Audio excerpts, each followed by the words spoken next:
안녕하세요. 쫑입니다.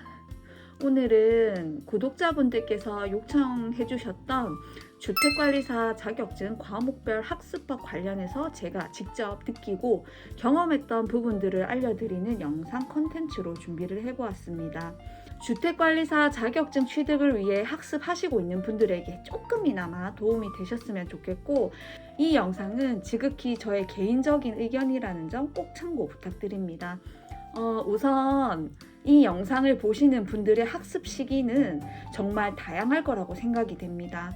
7월부터 하시면 기초이론부터 차근차근 밟아 나가실 수 있지만 1월 혹은 이번 달에 시작하시는 분들은 학습해야 하는 강의 수가 굉장히 많고 그리고 커리큘럼 자체도 이미 많이 나가 있기 때문에 공부하기도 전에 스트레스를 받을 수도 있는데요. 조금 늦게 시작하시는 분들은 남아있는 강의 수와 커리큘럼을 맞추겠다고 생각하시지 마시고 각 과정에 대한 선택과 집중, 그리고 본인에게 맞는 커리큘럼을 별도로 만드시는 것을 추천드립니다.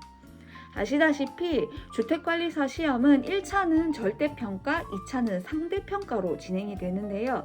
그러면 절대평가일 때 공부 방법과 상대평가일 때 공부 방법을 먼저 알려드리도록 하겠습니다. 1차는 객관식 오지선다의 절대평가입니다. 전 과목 40점 이상 평균 60점을 받으면 합격할 수 있는 시험이지요. 그렇기 때문에 고득점을 맞을 필요는 없고 평균 62.5점을 목표로 공부를 하시면 됩니다.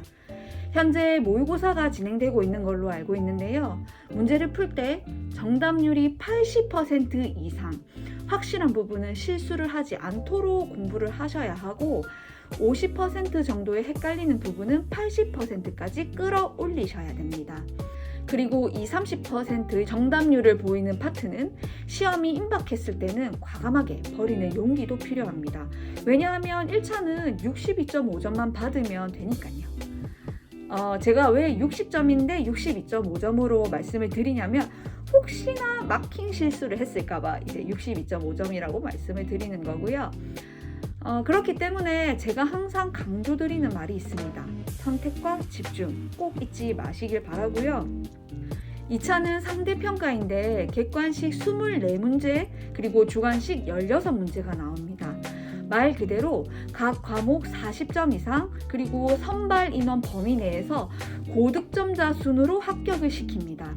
그렇기 때문에 1차보다 더 많이 학습을 하셔야 되고 더 꼼꼼하게 챙기셔야 하며, 그리고 어렵더라고 포기하시면 안 됩니다. 특히 주관식 문제는 반드시 손으로 여러 번 써보셔야 하는데 저의 경우에는 많이 써보기도 했고, 그리고 주관식 핵심 키워드는 단어장에다가 적어서 짜투리 시간에 수시로 넘겨보면서 이제 단어를 체크했습니다. 남들이 다 맞추는 문제, 쉬운 문제는 반드시 실수하지 않고 맞추셔야 하며 어려워도 끝까지 포기하시지 마시고 학습하신다면 상대평가도 충분히 합격권으로 가실 수 있습니다. 그러면 각 과목별로 어떻게 학습을 하면 좋은지 제가 학습 전략에 대해서 말씀을 한번 드릴게요. 우선 첫 번째, 회계원리 과목의 학습 전략입니다. 회계원리는 평균적으로 계산 문제 26문제 그리고 이론 문제가 14문제 정도 출제가 되고 있으며 난이도는 저도 막 검색을 해서 이렇게 봤는데 점점 더 어려워질 거라고 이제 예측을 하시더라고요. 특히 회계는 대부분 생소하기 때문에 많이 힘들어하는 과목 중에 하나이며 다른 과목에 비해 기초가 튼튼해야 되는 과목입니다. 저는 2월부터 1차 공부를 시작했음에도 불구하고 회계에 대한 기초 지식이 전혀 없었기 때문에 조급해하지 않고 기초 이론 강의부터 순차적으로 들었습니다. 또한 회계 원리는 반드시 직접 계산하고 푸셔야 합니다. 대부분 수강생분들은 강의를 보면서 이해했다 라고 생각을 하기도 하고, 그렇기 때문에 문제를 직접 풀기보다는 건너뛰는 분들이 많으신데요. 분명 이해는 했는데 문제가 풀리지 않기도 하지요. 강의는 교수님들의 지식을 전달하는 수단이기 때문에 반드시 내 것으로 만드는 작업이 필요합니다. 지난 영상에도 말씀을 드렸지만 새로운 문제를 여러 개 푸는 것보다 한 문제를 내 스스로 정확하게 까먹지 않고 풀 수 있을 때까지 반복하시는 게 가장 중요합니다. 회계원리 이론 문제는 단순 암기를 해서 푸셔야 되는 게 아니라 이해를 바탕으로 푸셔야 하고, 그리고 기본서를 수시로 반복하시는 것이 가장 좋습니다. 두 번째는 시설개론 학습 전략입니다. 시설개론도 마찬가지로 기본적인 내용을 충실하게 학습하는 것이 좋지만 제 경험상 전략 과목으로 선택하기에는 조금 부담감이 있지 않을까 싶은데요. 워낙 내용이 지엽적이고 방대하기 때문에 고득점으로 학습하기에는 분량이 너무 많습니다. 저의 경우에도 공부할 때는 모의고사가 굉장히 점수가 잘 나왔는데도 불구하고 실제 시험에서는 지엽적인 문제가 너무 많이 나와서 점수가 완전히 처참했던 그런 과목이었습니다. 따라서 고득점을 목표로 하기보다는 기본에 충실하신다면 큰 어려움 없이 합격 점수를 확보하실 수 있습니다. 그리고 이제 지엽적인 내용들이 많이 출제가 되기 때문에 약간 본 시험에서 문제를 푸실 때 멘탈이 막 흔들릴 수도 있는데요. 이런 부분은 모의고사 응시를 꾸준히 함으로써 그런 지엽적인 문제들 혹은 처음 보는 문제들이 나왔을 때도 당황하지 않는 연습이 반드시 필요합니다. 세 번째는 민법 학습 전략입니다. 민법은 평균적으로 총칙에서 60%, 물권과 채권에서 40% 정도 출제가 되고 있으며 민법의 난이도가 전반적으로 높아지고 있는 추세입니다.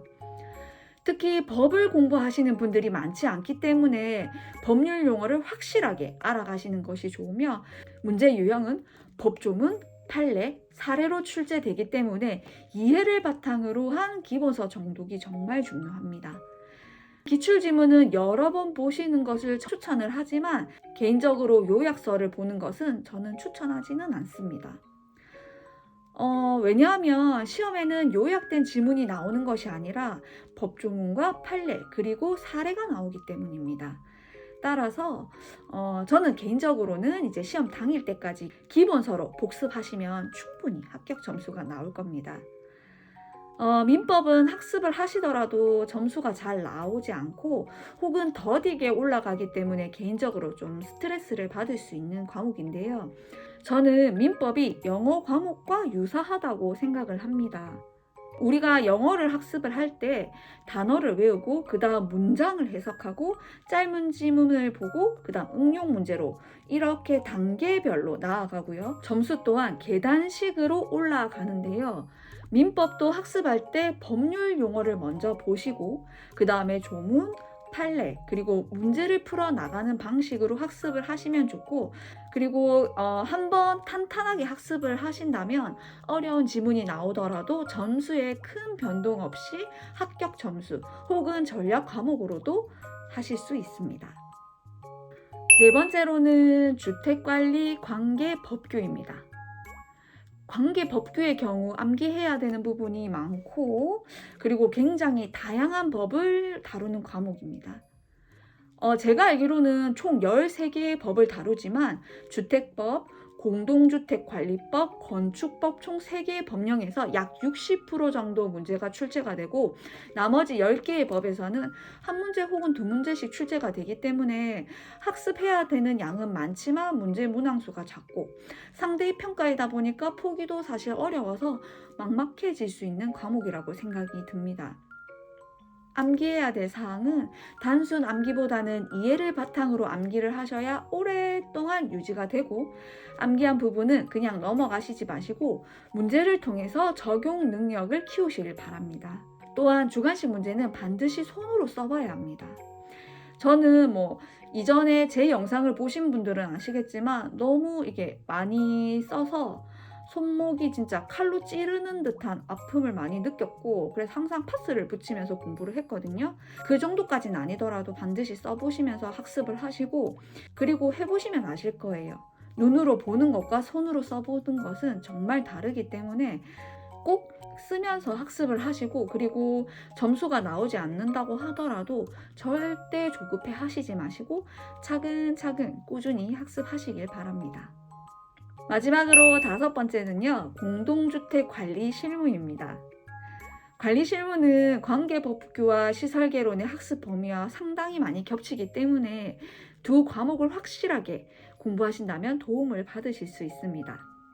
특히 작년의 경우 관리 실무 시설 파트에서 총 12문제가 출제가 되었는데요. 저의 경우도 시설개론의 덕을 톡톡히 봤습니다. 그리고 저는 이응 브랜드 김땡땡 교수님 수업을 들었는데 수업이 끝나고 나면 항상 OX 문제를 주셨고, 그리고 빈칸 채우기 문제도 챙겨 주셨거든요. 저는 그 문제를 3번 반복해서 풀었었고, 그리고 노동법 같은 경우도 너무 양이 많아서 사실 포기하시는 분도 계신다고 하더라고요. 근데 아시다시피 상대평가는 힘들어도 하셔야 됩니다. 그래서 저는 노동법도 끝까지 포기하지 않았고, 마지막에는 주요 포인트를 위주로 학습을 했었습니다. 주관식 학습하실 때도 조금 전에 말씀드린 것처럼 반드시 써보시면서 연습하시면 좋고, 그리고 한번 암기하시더라도 정확하게 암기를 하시는 게 좋습니다. 제가 이제 준비한 과목별 학습 전략은 여기까지인데요. 주택관리사 시험은 아마 공부해보시는 분들은 아시겠지만 절대 만만한 시험이 아닙니다. 그리고 상대평가이기 때문에 단기간 학습으로도 절대 합격하실 수가 없습니다. 저는 공인중개사와 주택관리사 공부를 할 때 항상 이렇게 생각을 했었어요. 젊다고 똑똑하다고 유사 공부를 한 경험이 있다고 하여 합격할 수 있는 것이 아니라 얼마나 성실하고 꾸준하게 그리고 겸손하게 공부하는지가 합격할 수 있는 핵심 요소라고 생각을 했어요. 늦게 시작했다고, 혹은 아직 점수가 안 나온다고, 그리고 모르는 것이 많다고, 그렇다고 절대 포기하거나 좌절하시지 마시고, 시험 전에 합격 점수가 나오면 정말 좋겠지만 그렇지 않더라도 시험 당일날 합격 점수가 나오면 됩니다. 그래서 꼭 끝까지 포기하시지 마시고 최선을 다하셨으면 좋겠습니다. 제가 준비한 영상은 여기까지이고요. 학습하시는 많은 분들에게 제 영상이 도움이 되었으면 좋겠습니다. 궁금하신 사항은 아래 댓글로 남겨주시면 제가 확인하는 대로 답글 남겨드릴 거고요. 그리고 도움이 되셨다면 좋아요와 구독 꼭 부탁드립니다. 그러면 다음 영상에서 찾아뵐게요. 감사합니다.